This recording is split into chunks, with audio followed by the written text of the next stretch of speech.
Cette fois-ci au Sénégal, pourquoi pas, la saga judiciaire en cours contre les opposants au régime du président Sall, notamment le cas du maire de Dakar. L'homme a été condamné en première instance, il est allé en appel, ses avocats et lui ont boycotté les assises parce qu'ils estiment que un verdict rendu par la cour de la CEDEAO a dit nommément que ses droits ont été violés et qu'au vu de ce verdict de la CEDEAO, il aurait dû être purement et simplement libéré. C'est une réalité, il aurait dû être libéré depuis longtemps. Et tout le monde sait que Macky Sall est quelqu'un qui a peur de ses opposants parce qu'il sait qu'il ne fait pas le poids.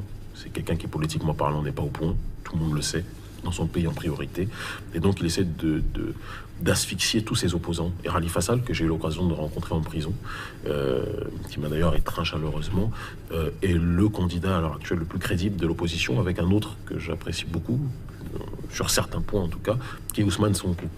Mais Khalifa Sall est celui qui a le plus de consensus, qui touchait le plus de gens. C'est pour ça qu'on essaie de le faire taire.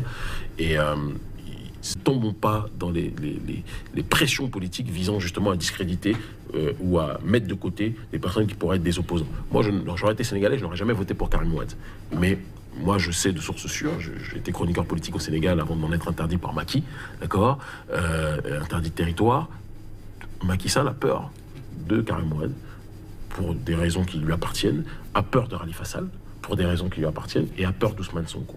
Je dis simplement qu'il arrive un moment où il faut qu'on se pose des questions sur un président qui est prétendument parlant le premier chef du pays, mais qui a peur de la moindre personne qui est en déphasage avec ses idées.